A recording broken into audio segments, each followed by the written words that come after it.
للمتقين ولا عدوان إلا على الظالمين وأشهد أن لا إله إلا الله وحده لا شريك له الملك الحق المبين وأشهد أن محمدا عبده ورسوله سيد ولد آدم أجمعين صلى الله عليه وعلى آله وصحبه الطيبين الطاهرين على مر الأيام والليالي والشهور والسنين. أما بعد.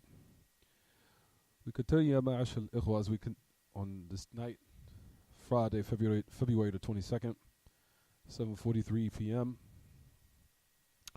where we're still in the month of Jumad al-Akhirah, or Jumad al-Thani. Here we go, these advertisements again. On the night of 17th, 17 or Laylat 17 of Jumad al-Akhirah, عام 1440, 1440 after the Hijrah of Mustafa alayhi salatu wassalam. We will continue in the chapter of Kitaab At-Tawheed, where it says باب ما جاء في التغليظ في من عبد الله عند قبر رجل صالح فكيف إذا عبده. The chapter which comes in the severity of the one who worships Allah by the grave of one righteous. By the grave of one righteous. He said, so how much more if he worships him? So we were still talking about the matter of the graves in regards to what is legislated and what isn't. As we know, Ya Ma'ashal Ikhwa, as the Messenger of Allah ﷺ, when he came in the beginning of the Wahy, as we said, he prohibited that the Sahaba go to the graves. He prohibited them and forbade them from visiting the maqabir, or the graves of the dead or the deceased, out of fear that they will fall into something in which angers Allah Ta'ala, of false speech, or something that necessitates polytheism, or saying something of what they used to practice before Islam, meaning the affairs or the life of Jahiliyyah, what they used to indulge in of certain acts and also statements of polytheism. So the Messenger of Allah, as we know, sadd al-dhara'i', or as they call him in Bab, sadd al-dhari'ah, or from the affair of closing off the doors of anything that will lead them down that road. He prohibited them in the first part of the Wahy, of prohibiting of visiting the graves, as we talked about and discussed. We talked about the statement of Ahl Ilm, even the great Imam, Sheikh Muhammad bin Salih al-Uthaymin, rahimahullah, rahmatu wasi'ah, وجزاه الله عنا وعن المسلمين وعن السنة خير الجزاء. You'll find that he said a profound statement where he said, rahimahullah, as we said last class, he said, أن الأموات يزاورون لينفعوا لا لكي ينتفع بهم. He said أن الأموات يزاورون لينفعوا يعني بالدعاء ونحو ذلك ولكن لا لينتفع بهم. لا لينتفع بهم.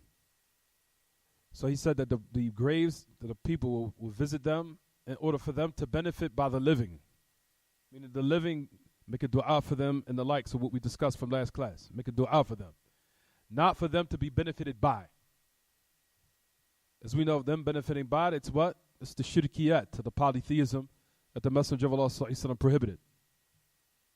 So we said, Ya Ma'ashal Ikhwa, that was the khulasa, or the summary of what we discussed from the previous class, which now, like we were discussing from the last class also, we said about affairs of what is legislated in regards to one visiting the grave. We said number one is what? As far as now, one visiting the grave, the only affairs that are legislated, number one is what? Is dua. Dua to Allah for the dead. Understand, everyone? That they make supplication to Allah, not to the dead. يدعون الله لا يدعون الأموات. فإذا دعا الأموات فإنه قد وقع في شرك أكبر ناقل عن الملة. So we said, Ya Ma'ash al-Ikhwa, now the first thing that he makes dua to Allah. Makes dua to Allah Ta'ala. That's the first thing in which the dead benefits by. The deceased benefits by the living, by them making dua for them. Not to them.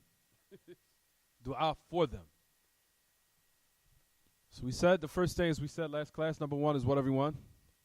It's dua, as we discussed last class. Number two, what's the second affair we said in last class? No. So qada siyam an-nadhr li wali al-mayyit. That's the second matter. Making up the fast of the one who wanted to perform what they call an oath or take a vow to fast. For example, as we talked about, discussed last class, about the person if he now makes a vow. For example, if a person says, فَإِنْ أَنْجَانِي اللَّهُ تبارك وتعالى وردني إلى بلدي بسلامة فعلي لله أن أصوم شهرا. هذا يسمى صيام النذر. So he said, for example, if Allah returns me back to from my city or to my country, what have you, or from my travels to my home or to my residence safely, then for me upon Allah is to fast a month straight. For example, that's called siyam an-nadhr. That's the fasting of a vow or taking an oath to do something. That's called siyam an-nadhr. طيب, we said this is the second thing that the deceased benefits from the living. How? This is the second thing in which the deceased benefits from the living. The deceased benefits from the living, meaning the living doing something for them, which will benefit after their death. Which is if a person now binds upon himself this type of fast and he dies in a state where he did not carry out siyam an-nadhr, for example.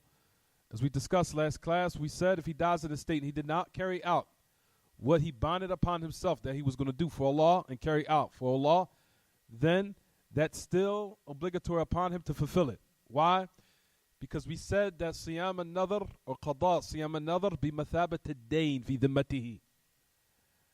We said that now fasting of taking an oath or a vow is similar to what? A debt that one has to pay that he made binding upon himself, and it's in his responsibility to fulfill it. That's the second thing we discussed last class. Right, everyone? That was number 2. Right, everyone? So we said the person who makes it up for him or fasts for him after his death is who? His wali, meaning the one in his family. One in his family can make up that fast for him.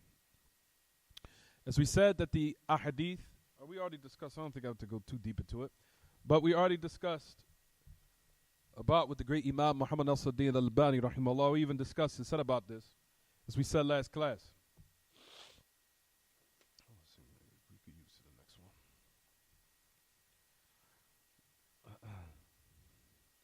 That he said in regards to the one, that's the wrong chapter. I'm sorry, everyone. Here it is. He said the hadith is what we discussed last class, what we mentioned. We said the hadith of the Prophet ﷺ, which أخرجه البخاري, the hadith مخرج في الصحيحين, it's البخاري Muslim. So وَمَنْ مَاتَ وَعَلَيْهِ الصِّيَامِ صَامَ عَنْهُ وَلِيُّهُ. Whoever died and it's upon him to fast or to make up his fast, then his wali fasts for him in his place. Right? We said this hadith is am, it's general, right? We said this hadith is general. However, there's other narrations that restrict it to siyam an-nadhr, that restrict it. When a person read this hadith in Bukhari Muslim, they would think that that's what? General for every type of what? Every type of fast. That's what a person would think based upon this hadith that the Prophet ﷺ عمم ولكن هذه الرواية قيدته رواية أخرى. You'll find that another narration restricted it. To what? Siyam an-nadhr. What narration is that, as we discussed? When you thought Ibn Abbas, as we said, أن امرأة ركبت البحر فنظرت إن الله تبارك وتعالى أنجاها أن تصوم شهرا فأنجاها الله فلم تصم حتى ماتت فجاءت قرابة لها إما أختها أو ابنتها إلى النبي صلى الله عليه وسلم فذكرت ذلك له فقال أرأيتك لو كان عليها دين كنت تقضينه قالت نعم قال فدين الله أحق أن يقضى فاقضي عن أمك. So we said the narration of Ibn Abbas that a woman that she set out in the sea and she made a vow, she took a vow. Therefore Allah was to return me safely, that I will fast a month straight. Allah saved her, and she did not fast until she what? Died.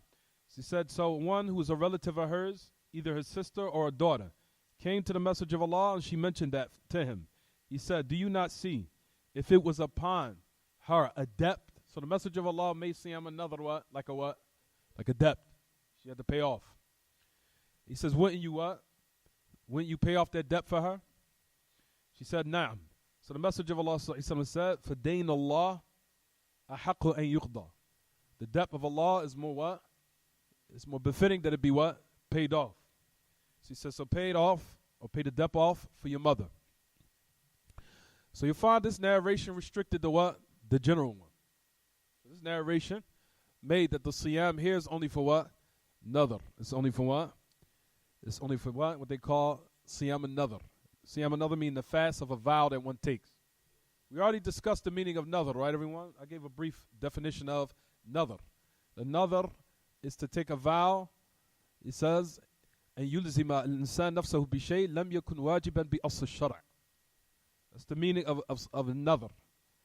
That the nadhr is that you take a vow to Allah, and you bind upon yourself something that was not obligatory in the origin or the foundation of Kitaab and Sunnah. Meaning Allah didn't make it obligatory upon you. You binded it upon yourself to do it. After Allah made you free from that obligation, you did it upon yourself and made it an obligation and a duty upon yourself. Right, everyone? So that's what we say Siyam another is. And you'll find that a lot of Ahl Ilm, especially this type of Siyam another, which is a conditional vow, where you say, for example, if Allah does this, I'll do this. If Allah does this, I'll do this. You'll find a lot of Ahl Ilm even say that this type of Siyam, or this type of vow, is Muharram. Some of them say it's Muharram. From them is Shaykh al-Islam Taymiyyah. Shaykh al-Islam Taymiyyah said that this type of vow is Muharram. He said it's impermissible. What does he mean? Why does he say it's impermissible? He said because the worship of Allah should not be conditional. That if Allah does this for me, I'll do this. If Allah does this for me, I'll do this. If Allah does this for me, then I'll do this. That's why you find that some of Ahl Ilm say that's Muharram. But ala aqal al-ahwal, at the least level we say, the least level we say, that it's what is detested. And like we said, some of Ahl Ilm, like we talked about, said it's Muharram. And even Shaykh Uthaymeen, you'll find if he even says that, he leans towards that statement of it being impermissible. You'll find that. Due to the hadith of the Prophet ﷺ, as we discussed last class, which also is in the Sahihain, he said, in the nadhr, well, first he says, لا تنذروا. لا تنذروا. وإن النذر لا يأتي بخير وإنما يستخرج به من البخيل. He said, do not take a vow. That in itself should be enough for one, what? To stay away from it. And he says that a vow does not bring any good. Verily, it's extracted from the one who is what? Stingy. So the Messenger of Allah was talking about a specific type of vow, which is what? To say, for example, if Allah does this for me, I'll do this. If Allah does this for me, I'll do this. If Allah allows my wife to become pregnant, then upon me, for Allah is to fast 2 weeks straight. Or if Allah returns my health back to normal, then upon me, for Allah is to pray tahajjud a week straight. You understand what I'm saying, everyone? So one is making his ibadah conditional. It's conditional based upon what Allah will give him, what Allah will not give him. And that type of affair is condemned. That your worship of Allah has to be what? Conditional. Is it clear what I'm saying so far, everyone? طيب. So that's why we said the second thing in which the deceased benefits from the living is if one was to die and upon him was this type of obligation, which is to what? Fast, siyam another. If he did not do it or carry it out, or he or she did not carry it out, then his wali or the one in his family will fast for him or her. If she performed this type of ibadah, which is what? Siyam another. So it's been restricted to what? To the wali, the one in their family, from their relative, fast in their place for them, and the deceased will benefit from them fulfilling that obligation for them. So that's the second affair. So the first affair is what? Dua. Dua generally. It doesn't matter whether it's in their family or not from their family. Dua for the deceased will benefit from, rather like we said, from the Muslimin in general. As we said, the hadith which comes to Sahih Muslim, where the Prophet ﷺ also said, مَا يَقُومُ عَلَى جَنَازَةٍ 40 رَجُلًا لَا يُشْرِكُونَ بِاللَّهِ شَيْئًا إلا شفعهم الله فيه. You right? Yes. Yes. Like the face. You'll be alright. So no one stands over the janazah or the funeral. Meaning that they pray over a person who's deceased. 40 men that are from people of Tawheed, min Ahl Tawheed. La yushrikuna billahi shay'a, that they don't set partners up with Allah, anything in the least, except Allah will allow them to intercede for him. Except that Allah Ta'ala will allow them to intercede for him. So that means generally, it doesn't matter from your family or not your family, Muslimun. Notice the message of Allah restricted it for who? People of Ahl Tawheed, Ahl al-Millah, Ahl al-Islam.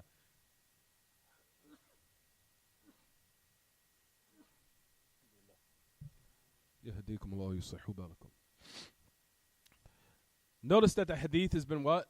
Restricted for the people of what? The people of Tawheed, the people of Islam, the people of Iman. So in this regard, like we said, the deceased is Muslim. Likewise, those who make a dua for him are what? Muslimun, mu'minun. But notice that he said, alayhi salatu wasalam, that their dua benefits the what? The deceased. So that now puts a confirmation on the first affair that we spoke about. The second one is what? What do we say?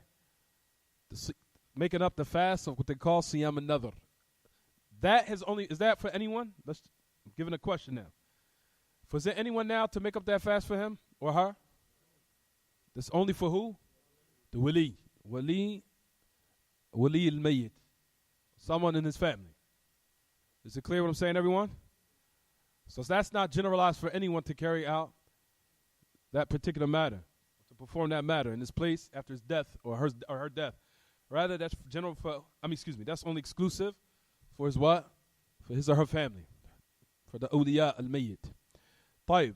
The third thing in which, like we discussed, what benefits the deceased was what, everyone? Is paying off the deceased debts, his duyun. Duyun al-mayyit. Tasdeed duyun al-mayyit. Paying off the debts of the deceased or the dead. Paying off her debts, no matter who it is. Is that only specifically for our family or his or her family? Or is that for anyone? It's general. For anyone. For one who pays off the debts of the deceased will what? Benefit. The deceased will what? Will benefit. طيب. The fourth affair, the last one was, I made it 5 though. I want to keep it. The fourth one will be mentioned is what? Ahsantum. Which says, A'mal al-walad or A'mal al-walad al-salih. The righteous actions of what? Of a child. Notice that the message of Allah restricted it by saying salih, meaning that your child is from Ahl Iman. For people who say righteous, is that person who's a disbeliever? La. The child, that he's a disbeliever. So the message of Allah made it clear. He gave it a description, said what? A'mal al-walad al-salih, the righteous child. Taib. We discussed it, said the righteous action of the child. Also likewise, after the death of the deceased and he leaves his progeny or his children, and they're all upon Iman, and they perform an abundance of righteous actions, no matter what it is, even if it's salah, or if they pay sadaqah, or any type of righteousness that they came about as a form of rectification.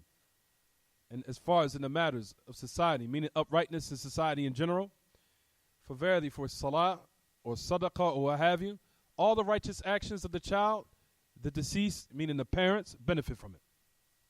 Why? Due to the ayah as we discussed, which is a sort of Najm. Wallah Ta'ala with the it's not sort of Najm, it's in another ayah.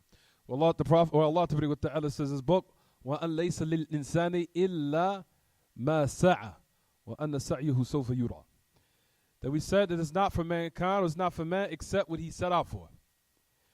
You'll find that we said that Ibn Kathir said, وَإِنَّ الْوَلَدْ مِنْ سَعْيِ الْوَالِدَيْنِ وَمِنْ كَسْبِهِمَا. وكما قال النبي صلى الله عليه وسلم وصححه الإمام الألباني فقال فإن من أطيب ما أكل الرجل من كسبه وإن ولده من كسبه وإن أطيب ما أكل الرجل من كسبه وولده من كسبه. As we said, that Allah subhanahu wa ta'ala said it is not for man except what he set out for. And we know that the child is min sa'yi al-walidain, or min sa'yi al-walid, or min kasbihi. That the child is from his what? From what he set out for of good. In regards to what? When he married, and what came as a result of it was a child. Which that's from the affairs that every human being, or majority of human beings in this world, set out for. For those who are from the Muslim world, of course, by all means they want to build a family. And that's from the affairs that they what? Set out to accomplish, set out to achieve and actualize. Right, everyone? So he says, not for mankind except what he set out for. So it says in the narration, even the great Imam, I'm going to read it quickly, and he says that the child is min sa'yi al-walidain, wa kasbihima.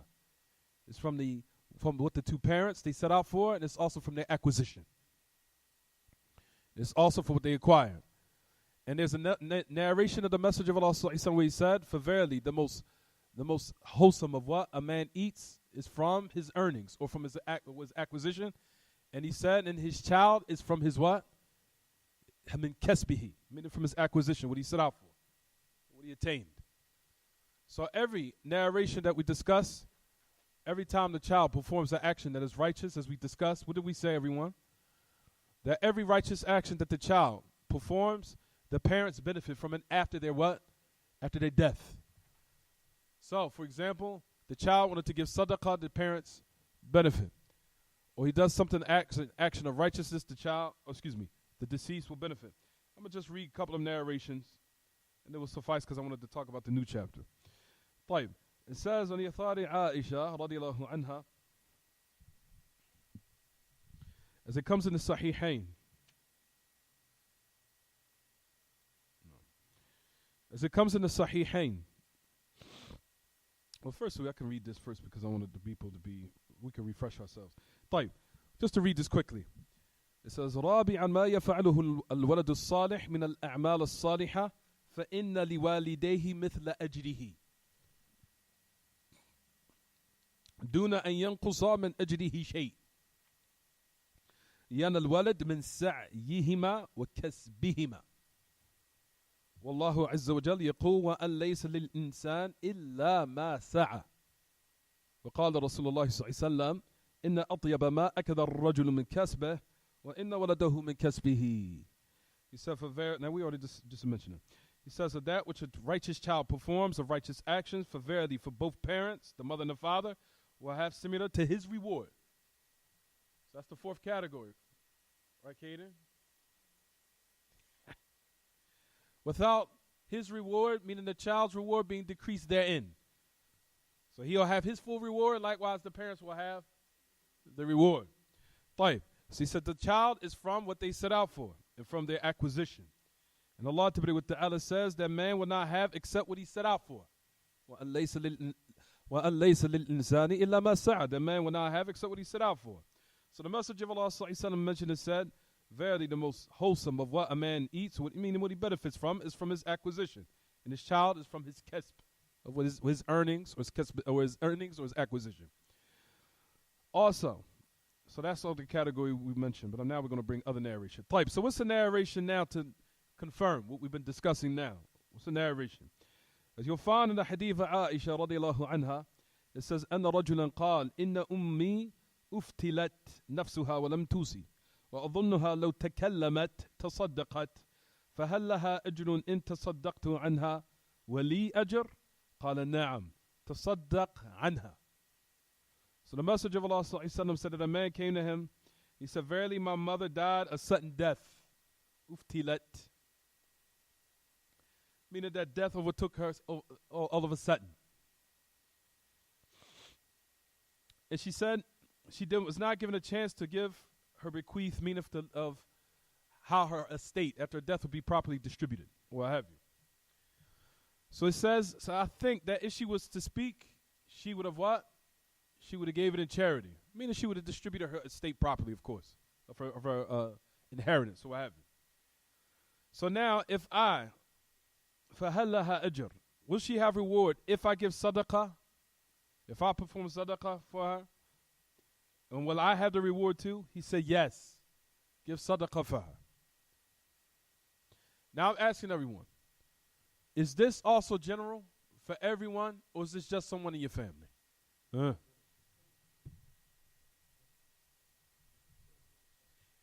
Ponder on the third. What's the title of the fourth category we're discussing? Listen to the fourth category. What's the title of the fourth category? We're not talking about debts.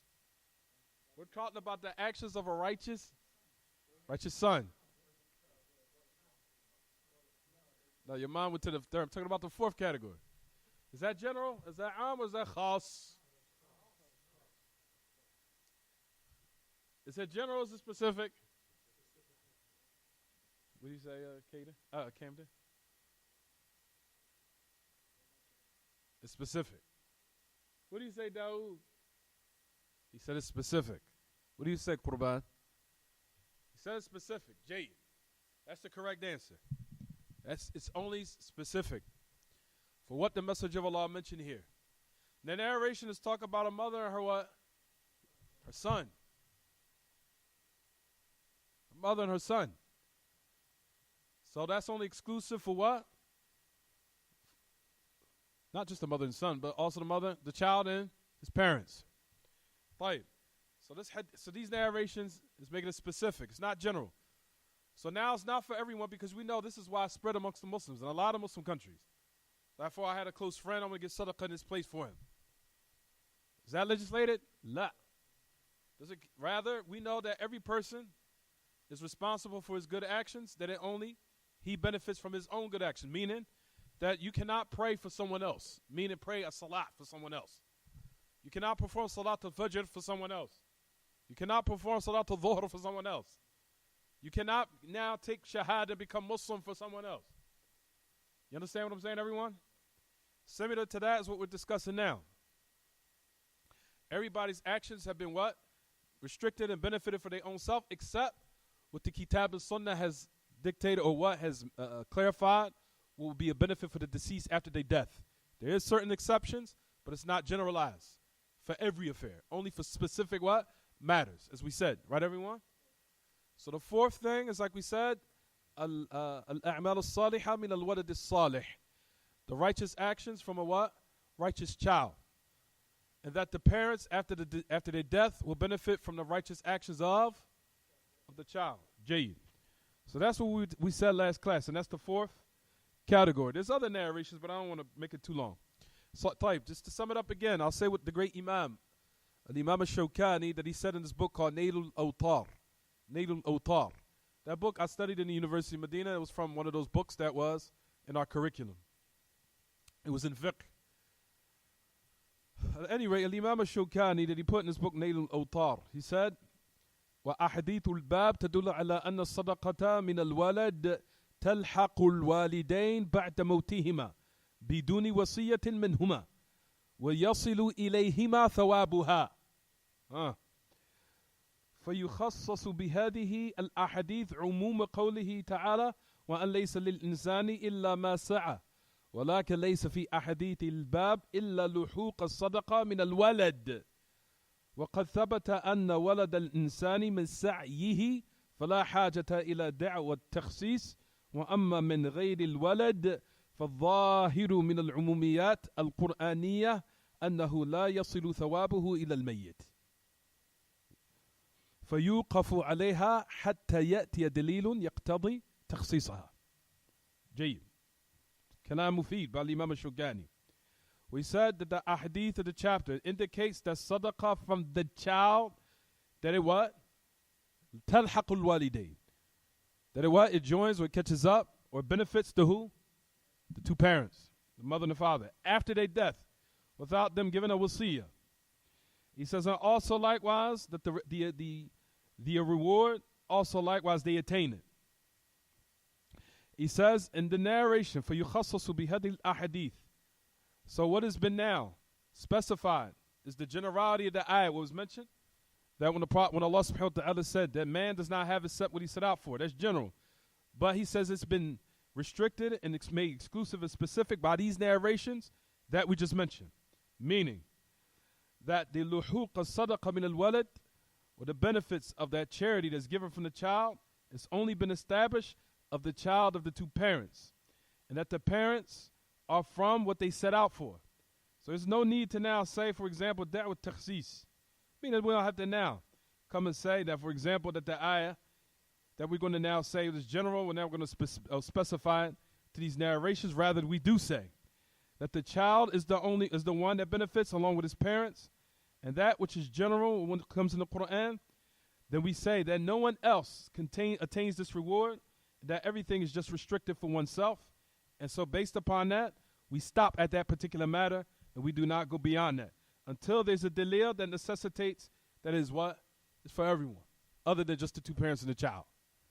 Is it clear as what I'm saying, everyone? This is what the great Imam al-Albani goes on to say. قلت وهذا هو الحق الذي تقضيه القواعد العلمية لأن الآية على عمومها وأن ثواب الصدقة وغيرها يصل من الولد إلى الوالد لأنه من سعيه بخلاف غير الولد. لكن قد نقل النووي starts to make انتقاد of الإجماع of Imam Nawawi. As I said, he said what the truth is that the قواعد العلمية, the qawaid of knowledge, when it comes to Kitaab and Sunnah, of course, that the ayah, even though it generalizes, but the reward of the sadaqah and other than that, meaning the ayah generalizes as far as the different actions. The different actions that the child, that he does and performs, that the children benefits their two parents after their death. Why? Because the child is from what the parents set out for, in contrast to what? Other than his child, meaning everyone else.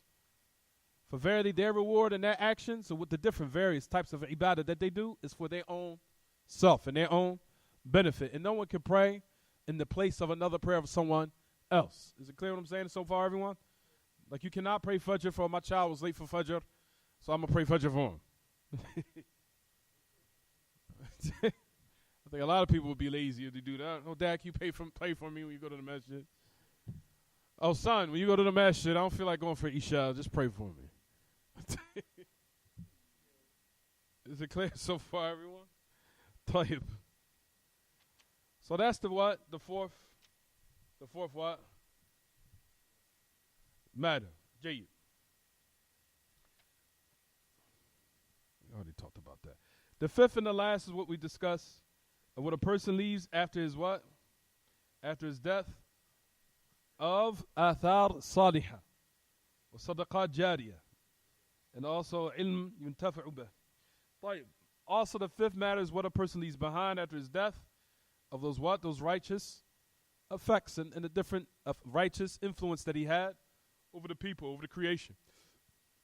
And also that continuous sadaqah. And also the knowledge that he what? Leaves behind. As we know the hadith of the Messenger of Allah ﷺ, that if a person dies, إذا مات الإنسان انقطع عمله إلا من ثلاث. As we know. What's the first one? صدقة جارية وعلم ينتفع به وولد صالح يدعو له. That we said that it's the continuous sadaqah and knowledge that one or the people benefit by, and a righteous child, or the righteous child that what? Makes dua for him. طيب. So that's to sum up what the deceased benefits after his death or her death. From these five affairs only. After that, you'll find that a lot of people perform innovative practices that goes against the Kitaab and Sunnah. And that has no origin for it.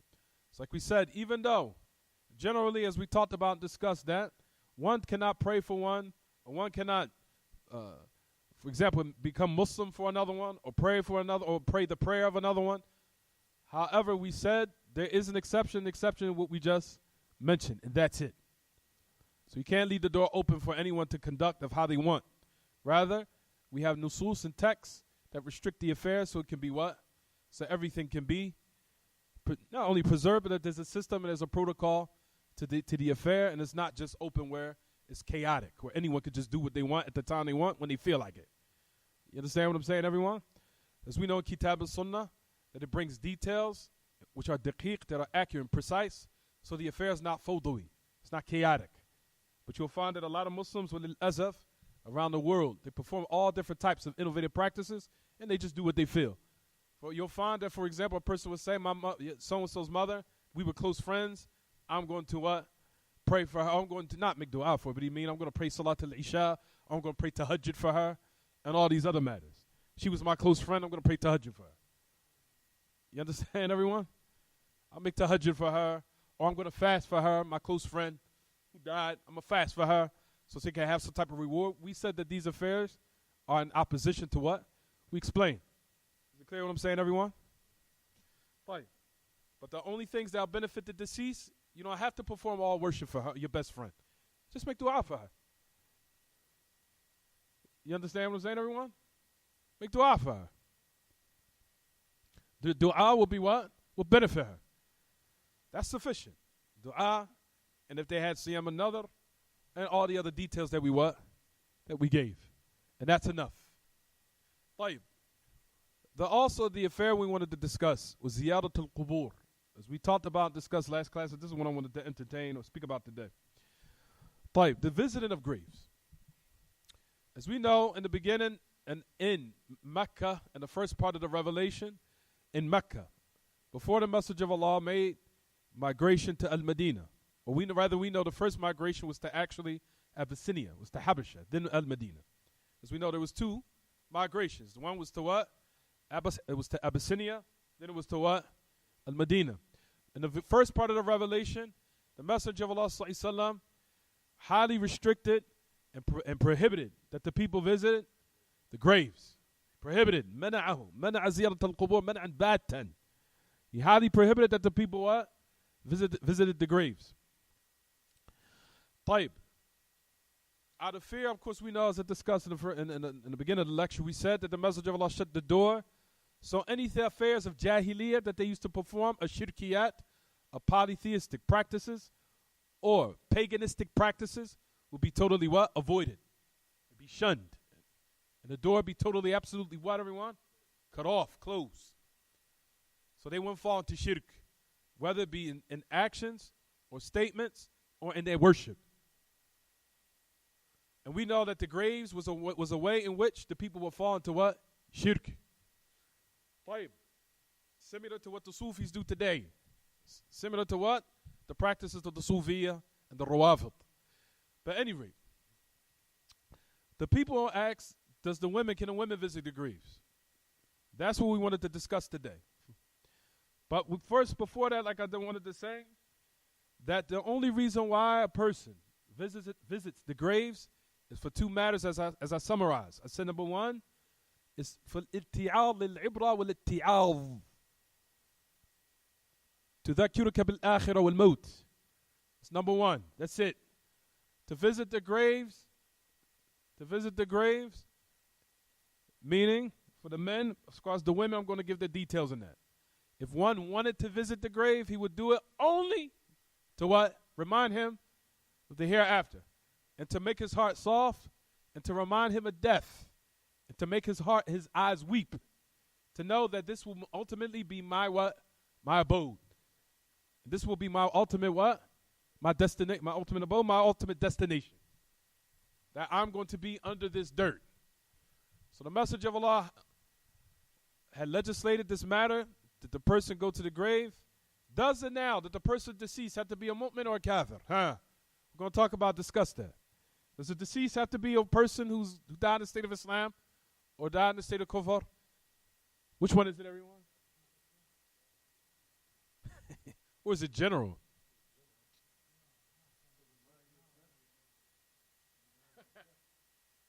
To remind you of death. To remind you of death. What do you say, Caden? You with me today? He said no.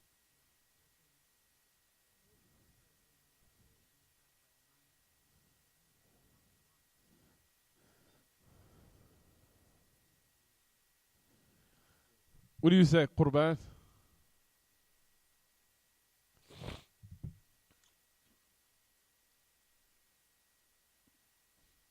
Just for visiting now.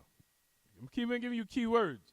You're only visiting the grave in order to take a reminder of death. That's the first affair. We said the second one was to make dua. If it's a grave known for the Muslims, and to make dua against for those who died in the state of kufr. So, Jayyid. Death is for who? For all. So a person can take an ibrah by a person who's what? Muslim or kafir. Jayyid. So that particular matter is general. Due to the hadith of the Messenger of Allah, we're going to discuss it, don't worry. But the Messenger of Allah went to the burial place where his mother was buried. And we know that his mother died in the state of what? Shirk. And his father. Ahsant. The Prophet ﷺ's mom and his father, his mother ﷺ and his father died in the state of kufr and shirk. May Allah protect us. And he went over a grave and he started weeping for her. Huh? Exactly. So the Messenger of Allah ﷺ wept out of his sympathy for her of her being punished in the hellfire. May Allah subhanahu wa ta'ala save us. So that was a clear indication she died in the state of what? Shirk. The point of why we mention this narration, why everyone? Because the Messenger of Allah was staying on the grave of his mother. She was a what? Mushrikah. She's a polytheist. So the Messenger of Allah, as we know, we're going to discuss this. As a matter of fact, those narrations are going to come. But anyway, so let's start off the chapter by saying number 1. تشرع زيارة القبور للاتعاظ بها وتذكر الآخرة شريطة أن لا يقول عندها ما يغضب الرب كدعاء المقبور والاستغاثة به من دون الله أو تزكيته والقطع له بالجنة ونحو ذلك وفيه أحدي. So the great Imam Muhammad Nasruddin al-Albani, his bahth is qayyim, mufid, very beneficial, it's nafi'. He said that visiting the graves has been legislated for one to take an exhortation and reminder by of the hereafter, with the condition, sharitata, an la yaqula indaha ma yughdibu ar-rabb. He says with the condition, the prerequisite, that one does not say by the grave what will anger Allah. You understand? Whether it be also, for example, one showing his discontentment for the qada and the qadr of Allah, either by statements or actions. Like, why can't it be you? Why did that have to be you? Why couldn't it be me? Oh, they start screaming and hollering and beating themselves. That is affairs that what? Angers Allah. Those type of what? Statements and actions. You understand? Those affairs are highly prohibited. So that's number 1. Number 2, also the great Imam goes on to say, also making supplication to the dead and the deceased. Make a dua to them, not for them, to them.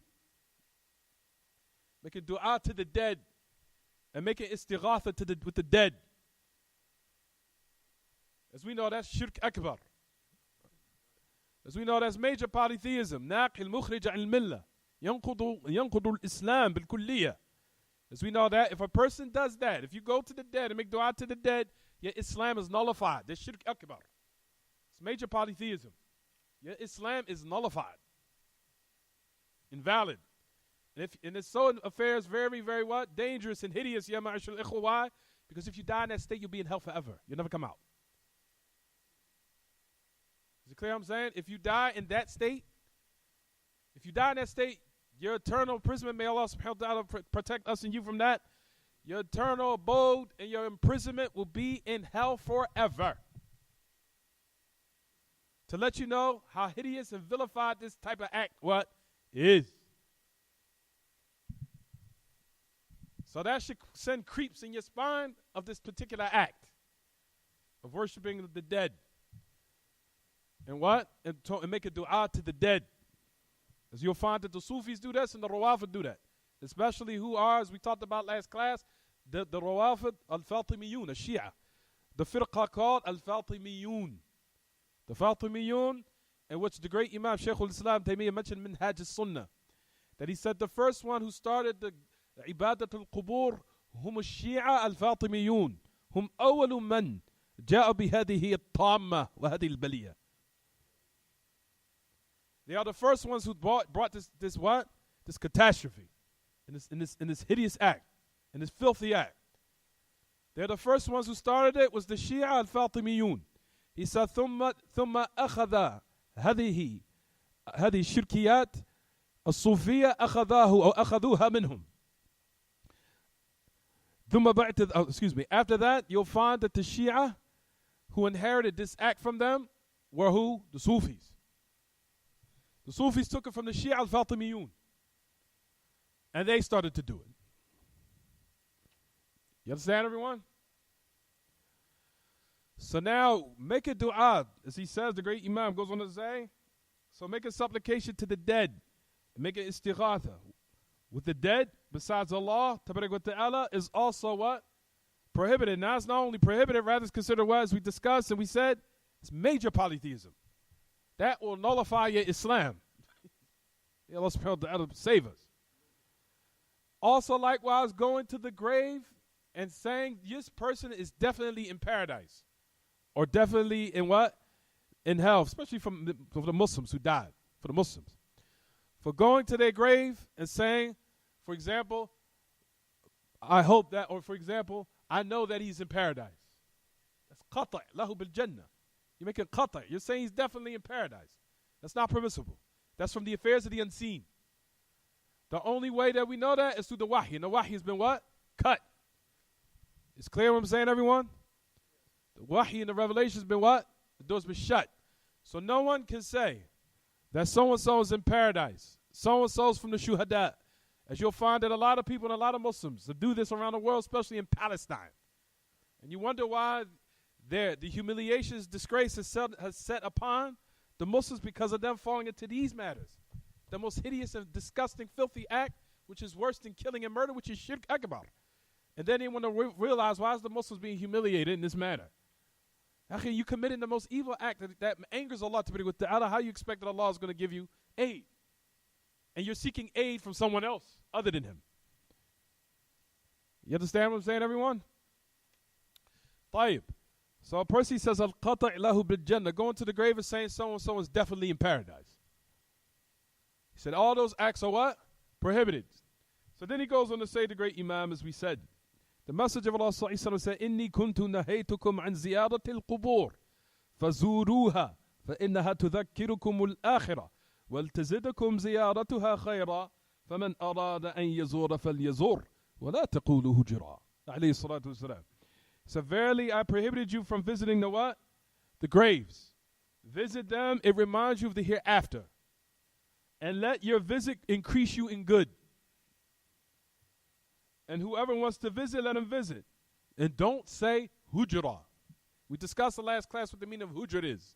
Al-hujr is al-kalam al-batil. Al-hujr al-kalam al-batil. That's any type of what? False, vain speech.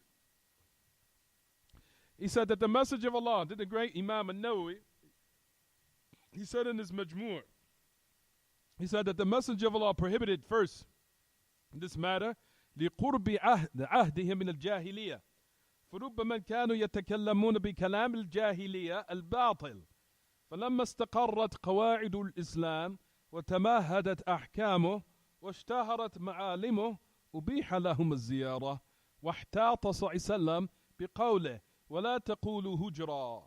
He said that the first part of the revelation, due to them being close to Jahiliyyah in the first part, because they just left it off when they was in Mecca, not in Al-Medina. He said, for maybe perhaps they would say something, a speech of Jahiliyyah, which is false, which is falsehood. He said, from when the principles of Islam became settled in their hearts, meaning Tawheed became what? Firmly well-grounded and deep-rooted in their hearts and penetrated. He says, and all the ahkam of Islam was laid out and established. And everything became what? Strong of everything as far as its appearance and its domination. The Prophet ﷺ after that then allowed them to do it. Even though the message of Allah mentioned something of a safety precaution, they gave us, if you want to say, a safety measure at the end of the narration where he said, don't say hujra. He says, and of course, he made this prohibition or this matter prohibited. You'll find in the last narration, the last part of the narration, how many of the Muslims do you see every day doing hujra? Hadith wala haraj. How many of the Muslims do you see doing hujra in the different grave sites in the different Muslim countries? Wala hawla wala quwwata illa billah. Anyway. But here's just we wanted to take is saying that firstly, number one, the men can visit the graves. With the condition, of course, if you see that if he has fear that he might fall into shirk because of his ignorance, then don't allow him to do it. You understand what I'm saying, everyone? Let's just say, for example, just a person just became Muslim. And that person is just known for what? Believing in bad luck and omens, and also thinking that the dead have some type of what? Effect on this existence that we are in currently. If you think that, you see this in this individual, and you say, okay, just stay away from the graves. If you see that he's going to fall into something that is what? Impermissible. Out of a safety precaution. But if not, then if you say, okay, we're going to just go in here just to remind ourselves of what? Death, no more, no less. And to also give salams to the what? To the mu'mineen, to the believers who are in the graves from Ahl Iman. As we're going to talk about the narration. Taib. We got 10 minutes left, and we'll hurry up. Taib. Listen to what the great Imam goes on to also say. وَالنِّسَاء كَالرِّجَالِ فِي اسْتِحْبَابِ زِيَارَةِ الْقُبُورِ دُونَ أَن يُكْثِرْنَا مِنْ ذَلِكَ. دُونَ أَن يُكْثِرْنَا مِنْ ذَلِكَ. The women are like the men, and it being highly recommended, with what? Visiting the graves. Although, we'll discuss the narration that they shouldn't do it often. But sometimes, from time to time, if they wanted to, they give salams to their brothers or sisters who died in the state of Iman, to make dua for them, and that's it. And to also likewise what? Take an exhortation or reminder about the hereafter, no problem. But with the condition that they don't do it every so often. Taib. What's the narration? We said firstly the hadith of Aisha on the authority of Abdullah ibn Abi Mulaika. And we know Abdullah ibn Abi Mulaika was from min rijal as-sahihain. It's from the narrators in Bukhari and Muslim. Abdullah ibn Abi Mulaika was thiqah. He was trustworthy and reliable in his narration. Abdullah ibn Abi Mulaika, rahimahullah. So he related this narration. He said that أن عائشة أقبلت ذات يوم من المقابر فقلت لها يا أم المؤمنين من أين أقبلتِ؟ قالت من قبر عبد الرحمن ابن أبي بكر يعني أخوها. فقلت لها أليس كان رسول الله صلى الله عليه وسلم نهى عن زيارة القبور؟ قالت نعم. ثم أمر بزيارتها. وفي رواية عنها أن رسول الله صلى الله عليه وسلم رخص في زيارة القبور. First narration, Aisha. The narration says that Aisha, that she came or she was coming one day, coming back or returning from the grave site. So I said to her, "Oh, al-Mu'mineen, where are you coming back from?" She said, "I'm coming back from the grave of Abdurrahman ibn Abi Bakr." Who's Abdurrahman ibn Abi Bakr? Her brother. Radiyallahu anhuma. Radiyallahu anil jami'. He said, I said to her, didn't the message of Allah prohibit that? Going to the graves? So the prohibition was what? Known to Aisha. It was known. So this is what Aisha said. Naam. So she knew about the prohibition. She knew about it.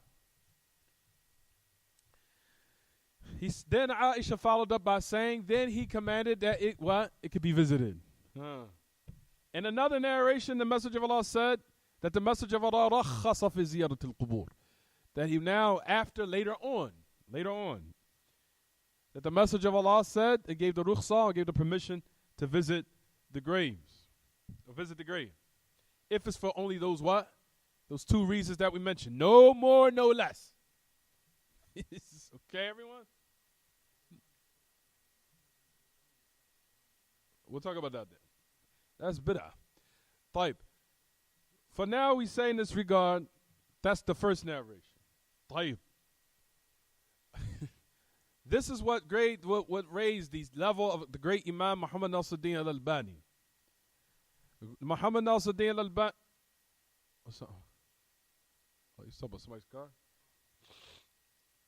The great Imam Muhammad Nasruddin al-Albani said, قلت وقد أعله ابن القيم بشيء عجيب والأحرى بلا شيء فقال في تهذيب السنن وأما رواية البيهقي فهي من روايتي بسطام ابن مسلم ولو صح فعائشة تأولت ما تأول غيرها من دخول النساء قلت وبسطام ثقة بدون خلاف أعلمه فلا وجه لغمز ابن القيم له والإسناد صحيح لا شبهة فيه وقد احتج به أحمد فيما رواه ابن عبد البر في التمهيد عن أبي بكر الأثرم. We know أبو بكر الأثرم كان من أصحاب الإمام أحمد. طيب قال سمعت أحمد بن حنبل يسأل عن المرأة تزور القبر فقال أرجو إن شاء الله أن لا يكون به بأس. قالت عائشة زارت قبر أخيها. This is to let you know how high level of knowledge Sheikh Muhammad Nasruddin al-Albani was. For you'll find that he says about this narration of Aisha that Ibn al-Qayyim said it has a what? Hidden weakness in the narration. There's a hidden weakness in it. Meaning it has some weakness. That Ibn al-Qayyim mentioned this in his book called Tahdhib al-Sunan. Tahdhib al-Sunan, everyone, is Ibn al-Qayyim explaining Sunnah Abi Dawud. Ibn al-Qayyim explained Sunnah Abi Dawud. I don't think it was complete, or either it was incomplete or it was lost. Some of the parts was lost, I think. I don't think it wasn't. I think it was completed, but it was lost. Some of the parts were lost. I have it in my house. It's the Sharh. It's called Ma'alim al-Sunan lil-Khattabi, and under it is Tahdhib al-Sunan by Ibn al-Qayyim. It's gathered together. It's all comprised together. So you have Sunnah Abi Dawud, you have Ma'alim al-Sunan, and you got Tahdhib al-Sunan by Ibn al-Qayyim. But at any rate, Ibn al-Qayyim explained Sunnah Abi Dawud. He did. Like I told you, either he didn't finish it or all of it was, some of it got lost. But at any rate, Ibn al-Qayyim said this particular narration is what?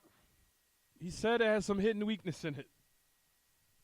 Sheikh al-Albani criticized him and said, where's the weakness at? He said, what is more deserving, there isn't any weakness. He said, because he says the narration of Bayhaqi from Bistab ibn Muslim, he said, well, sah. This is what Ibn al-Qayyim says. Ibn al-Qayyim says it has a weakness in it. And he said that even if it was authentic, we say that Aisha ta'awwalat. That basically Aisha had the wrong understanding. He says as some of the people also misunderstood that the women fall into the hukum of the women that could visit the graves.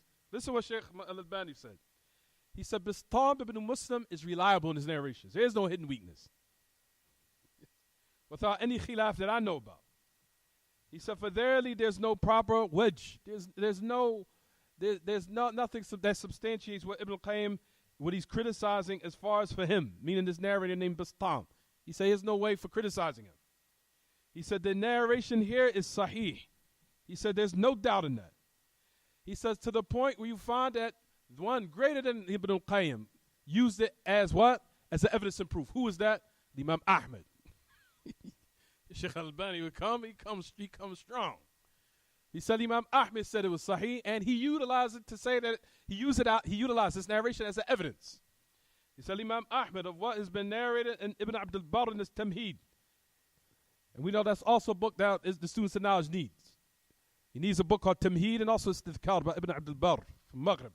But anyway, he says that Ibn Abdul Barr mentioned upon from the students or the ashab of Imam Ahmad, from them was Abu Bakr al-Athram, Abu Bakr al-Athram was from the companions of Imam Ahmad, from those who took knowledge from Imam Ahmad. Anyway, he said that I heard from Ahmad ibn Hanbal that he was asked about a woman that visited the grave. Listen to what Imam Ahmad said. He said, Arju insha'Allah, an la yakun bihi ba's. Aisha zarat qabra akhiha. He says, I hope, insha'Allah, there's no problem with that. Due to the fact that Aisha visited the grave of her brother. So Imam Ahmad said that, so Imam Ahmad is saying that this narration is actually what? Authentic, because he used it as a what? Evidence and a proof. Is it clear? Jayed, we'll stop here. That was the second warning. النظار الثاني قد سمعناه فلا بالتالي الآن نتوقف. طيب طيب هل من سؤال أو استفسار فليتفضل. You brothers have any questions about the tafaddal?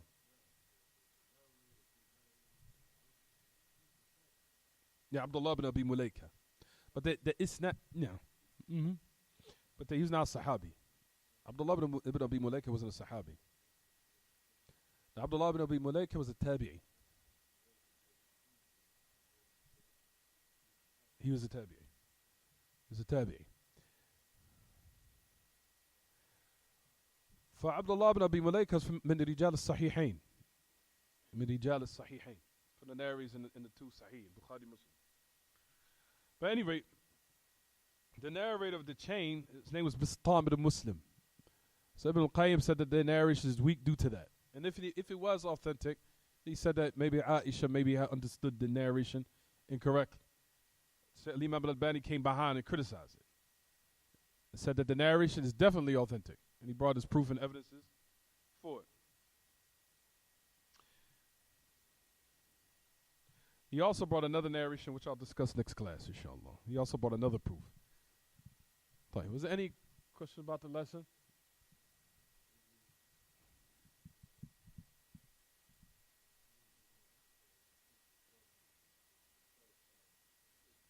To clarify his position, to say that Imam Ahmad used this narration as a proof, which shows that Imam Ahmad said that the narration is basically what? It's authentic. Otherwise, he wouldn't have used it. So he believed that it was what? Authentic. There's other narrations too. It's not just the hadith of Aisha, there's others. And we're going, like I talked about, discuss the meaning of the narration where the Prophet said, La'an Allah zawarat al-qubur. We're going to discuss the meaning of that narration. That narration is authentic. What's the meaning of it? We'll talk about it. Was that narration at the time in Mecca? Was it during the time in Mecca? That's the thing that Imam al-Albani was mentioning, which we'll discuss inshallah. That he said when the Messenger of Allah prohibited the women constantly visit the graves, was that at the time in the beginning of the revelation? Or was that after he said allowed it? And then the prohibition was raised. We'll discuss that later.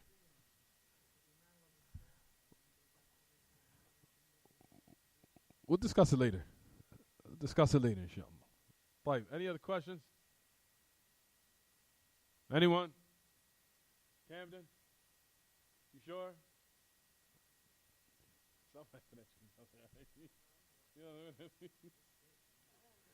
Today he isn't feeling good, huh? I told you guys alternate. If he's up, you're not feeling well. Then when you're up, or when you're not feeling well, he's up.